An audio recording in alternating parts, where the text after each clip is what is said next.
Hello, this is a short video on how to maintenance an EverTune bridge for techs and do-it-ourselfers. Please make sure to rule out user error before proceeding to this step. The first step is to remove the bridge from the guitar, which we covered in two other videos, removing and reinstalling the F model EverTune bridge and removing and reinstalling the G model EverTune bridge. Once a bridge is removed from the guitar, it looks like this. One thing to note is that this faceplate here, this part on top, is the only difference between the F, G, and T model bridges. All of this is identical. This bottom part we call the module. There are 6 modules, one for each string in a 6-string bridge, and 7 in a 7-string. This top part is the saddle, the bottom is the spring, which is counterbalancing the string, and this whole thing again is called the module. And then holding all 6 modules together on the bottom is a part we call the comb. Okay? That's all that the EverTune bridge consists of, so it's pretty simple to maintenance, and we're going to go through that. On the top, by the way, are the action screws. By raising and lowering these, they press up and down on this tab here on the module, which moves the saddle up and down. And on the back are the intonation screws. By screwing these in and out, they move the module back and forward. Now the intonation screws, notice, are the only things holding the faceplate on. So once we remove the intonation screws, the faceplate's free and all 6 modules are free. The reasons that we would want to maintenance a bridge are that the user says it has stopped functioning on one string. Usually the reasons it stopped functioning are that this screw here, and we'll look at this closer when we take off the faceplate, has malfunctioned in some way. So let's take off the faceplate. These screws should be really easy to turn, so I'm going to do it by hand.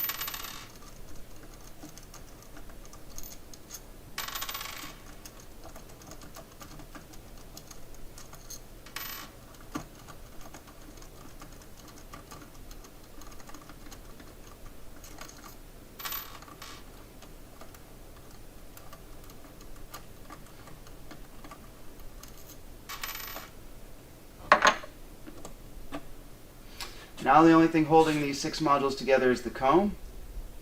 So to take out the modules, I simply rotate the one on the end to the side, and I keep going until I get to the module I want, the module with the issue.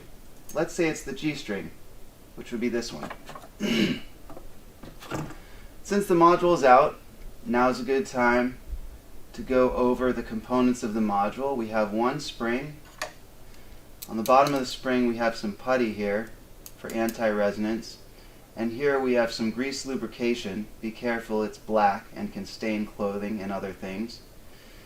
Other than that, the tuning screw controls this threaded rod, and this threaded rod moves this spring up and down on this shuttle. So the main issues here are usually that a user has gotten to the end of this travel, which would be the max tension when the spring is all the way down, and kept cranking on the tuning screw. With enough force, this threaded rod can buckle. It can also strip. Same goes for the lowest tension. If a user has gotten to the bottom lowest tension and kept trying to crank even though it got very hard to turn, this screw will take all the force and buckle or strip. The other issue could be that the tuning hole itself has enlarged somehow, and now the 2.5mm hex screw is slipping.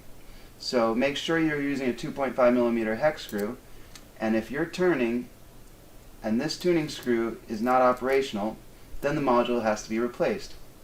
Another reason to replace a module is because the user wants higher or lower tension on a certain spring than is provided by our standard modules.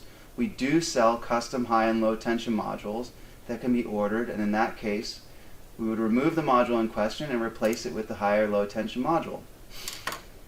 So once we've removed the module in question, the comb is now off and we have to put the comb back on. I'm going to take out all the modules to see how to put the comb back on from scratch. So The thing to notice here is that there are pairs of teeth all going in one direction, except for one pair of teeth is going in the opposite direction. The side with the pair of teeth going in the opposite direction is the low E side, and that one goes on first. And we slip it onto this side of the module, so this would be the low E module. So we slip it on. It can go on pretty much in the middle of the module, but it can go on anywhere here. But close to the middle is good. So we slip on that side with the opposing teeth, and then we bend and slip on the other side like this. So one module is on the comb. Then we take the next module, which would be the A string,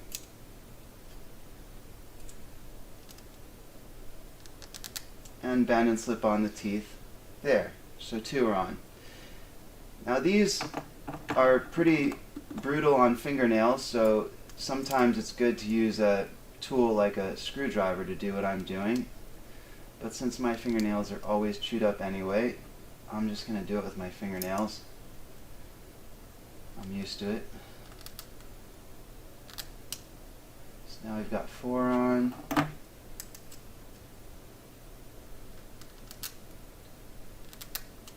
5 on.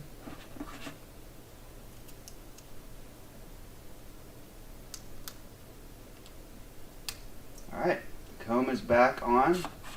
That was easy. We've replaced the module with the issue, and the only thing left to do is put the faceplate back on. Faceplate slips on this way with the logo oriented like this, and the intonation screws go right back into these threaded holes here through these holes here. Now I'm going to put the intonation screws on by hand. I recommend this because if we put it on with a tool and we start it and really turn the tool hard in one direction, we could cross thread the screw, which will make that module worthless. So let's do everything by hand to be safe. The trickiest part here is lining up the screw to go in the hole, but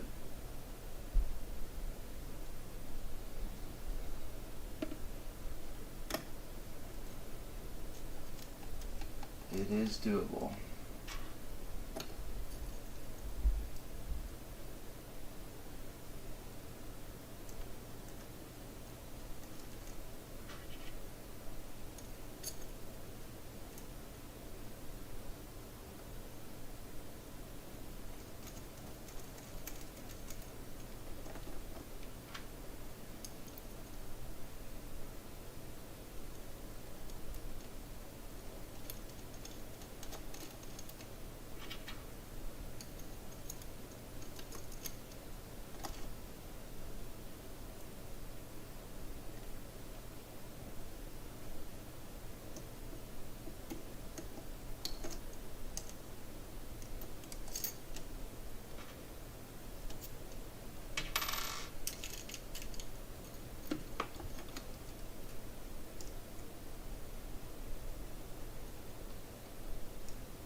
So that's it.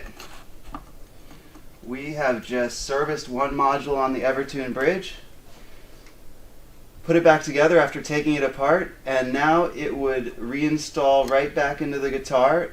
It will have to be re-intonated, obviously, of course, because we have adjusted the length of these screws by unscrewing them and screwing them back together again. The action should have stayed exactly the same. So it's ready to go. Put on the strings, crank it into the sweet spot, tune it up.